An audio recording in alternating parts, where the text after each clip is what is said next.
If you didn't know any better, you might guess that there's not even a gutter guard sitting on this section of gutter.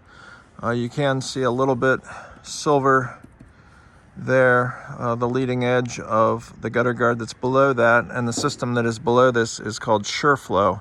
So it's a perforated aluminum panel, a bunch of holes drilled into it, and it's designed to sit flat inside the gutter. And this is what happens when your gutter guards sit flat inside the gutter. You can potentially get a lot of leaves and debris sitting on top of it. So what I'm observing here is pretty consistent with what we saw on the leaf filter system, which is just to its right. Pine needles, small leaves. There's some moss here. Now, you know, the north side of the garage is more prone to moss, and this roof, you can see some moss sitting up at the roof level there. So it is possible that the moss can transition off the roof and then land on the gutter guard. And if it stays moist enough, it can potentially grow. So here are two clumps of moss, one right here and one right here. This one, honestly, looks like it's doing something, like it could be growing on there. And I will be removing this gutter guard. We're going to calculate the amount of debris that's sitting on top of it as part of the test. And if it looks like that moss is alive and growing, or potentially getting ready to grow, we will certainly note that here. But this is the Shur-flo gutter guard system on the north side of the garage. I have removed most of the debris off of the Shur-flo system. I mentioned two pieces of moss, one here which is barely hanging on. Okay, so it had taken hold. It was sitting up something like that. I'm going to remove that, but you can see how it actually had secured itself to the front lip of the gutter. So odds are that would have remained and continued to grow. And then you've got this little piece here, which is the same thing.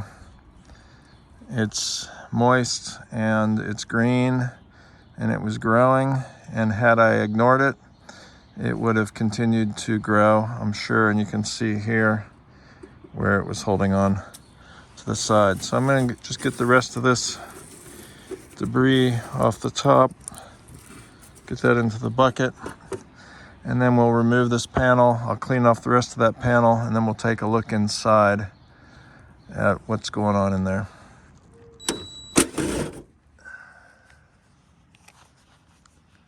And then we'll pop this panel up. So when we installed it flat, which is how they kind of prescribe. We tucked down the ends to try to prevent any debris from getting inside from the edges. As you see, we kind of lift it up. Looks like we have some spider webs and some small debris, some pine needles in the back. Just pop that up. Just keep an eye on the ends. A little bit of debris may fall in there, but hopefully not. A little bit of stuff off the roof, which you just saw. So if you look inside there, any of the stuff that is dark brown, pine needles, that has all worked its way in over the course of the year. And the downspout opening is covered. So it's right here in the middle. You can see it there. So where most of that debris is sitting is where the downspout mouth is.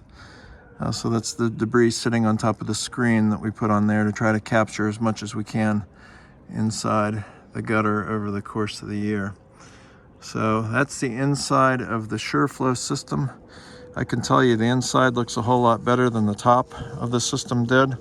So we will bag up as much of this material from inside the gutter as we can, and weigh that in addition to the stuff that we took off the top of the gutter guard.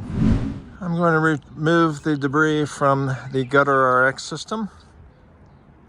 So I may have to put down my camera while I do this, because I only have two hands and both my hands are full. One with a bucket in my hand, empty bucket, and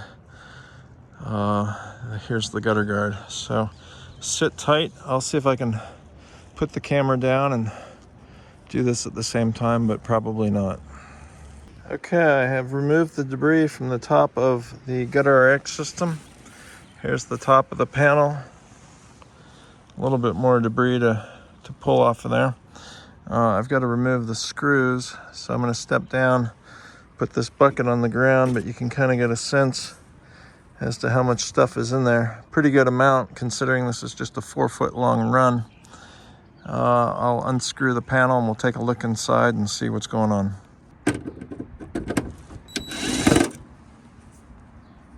And same deal here. We push the ends. We created an end cap at either end, so you can see that, how it's tucked down inside the gutter to try to prevent stuff from coming in from the ends over the course of the year. Lift this up, try to pull it away as gently as possible, and you look inside there, and again you've got whatever has made its way in. Small stuff mostly that has largely decomposed, and it's turned into a brown muck at the base of the gutter. So it rained pretty extensively yesterday, which is when we did the water test. You can see some of the pine needles and some of that stuff sitting over top of the downspout opening. And you can see, just a few random pine needles and other stuff along here. So this seems to be the trend with this type of system. Expect something inside the gutter. Again, this is a 4-foot run. So naturally, if you had a larger home, which who doesn't have a larger home than 4 feet? Since the typical run of gutter is about 160 on an average house, this is maybe what you would expect at various points along the way with the gutter RX system. We're going to remove the debris off the Englert MicroGuard system. So here's what you see now. Give me just a minute and I'll get this cleaned off, and then I'll show you what's inside this system. There's a lot less stuff inside this bucket than there was with the other 2 perforated aluminum systems, but here's what the Englert MicroGuard looks like on top, with very fine, very small holes on this aluminum panel. And you can see a couple spots here, like where some pine needles are kind of poking up through the holes there. So next step is for me to remove these screws, and then we'll pop it up and we'll take a look and see what's inside. And I will be curious, because we have a lot more holes that are smaller, whether more or less debris got into this than either of the other 2 perforated aluminum systems.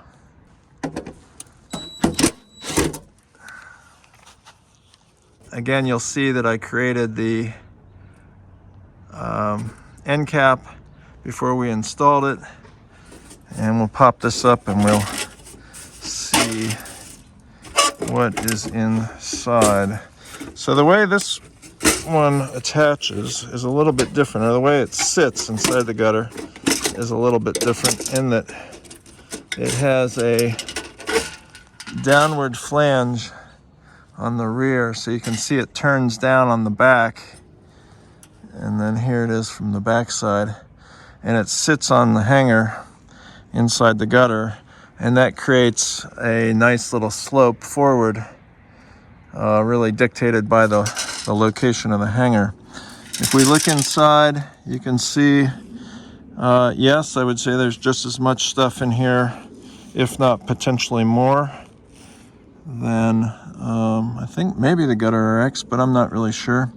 I'll put my hand in there and we'll get all that stuff scooped out, and we'll figure that out. But smaller holes, more holes, doesn't really make a difference in terms of the stuff getting in. Whether you've got fewer larger holes or you've got more small holes, it looks like the pine needles and the skinny stuff still can work its way into the gutter like it has. And again, the downspout opening is right there in the middle, and you can see most of the debris congregating over that hole.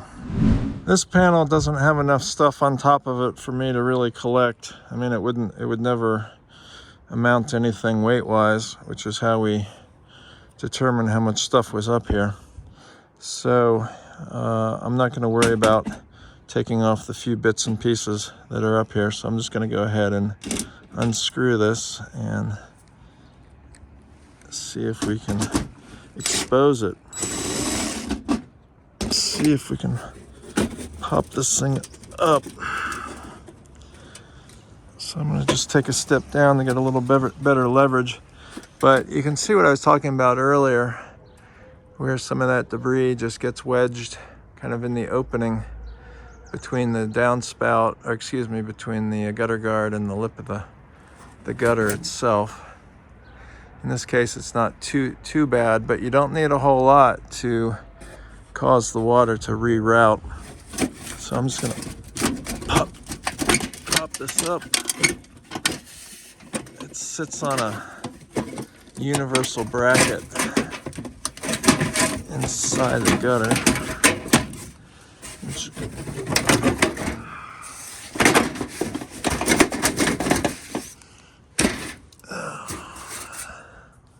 See if I can do this without destroying everything. There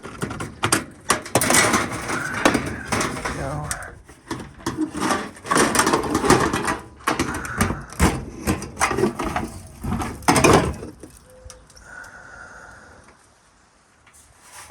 Okay, so there's the panel.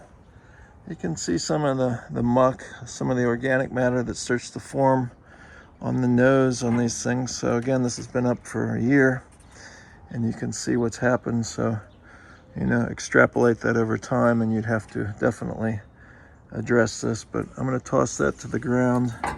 Ooh, oh yeah, here's something else you might expect, but I really wouldn't expect this in April.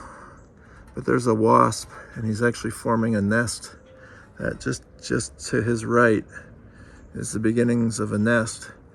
And birds and squirrels and wasps and mosquitoes love this type of system because they can get up underneath it and build their nests, and they'll never get wet. So it's a great place to grow a family.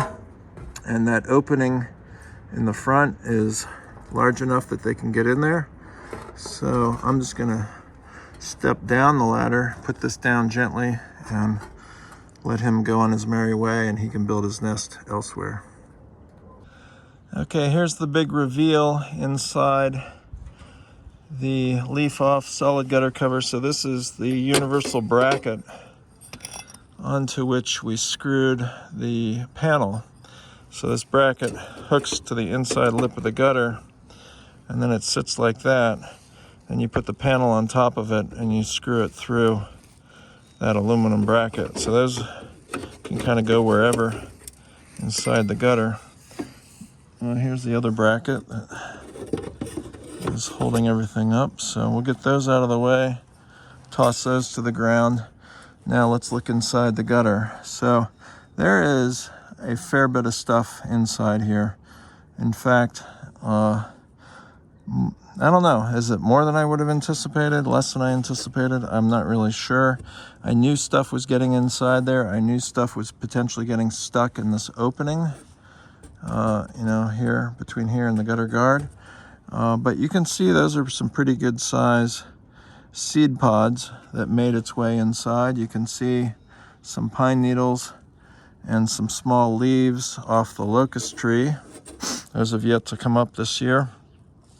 More here, some larger leaves, and then you come across the downspout opening is right here. You can see that screen at the base and just all the gunk that has decayed and is now sitting on top of that hole opening.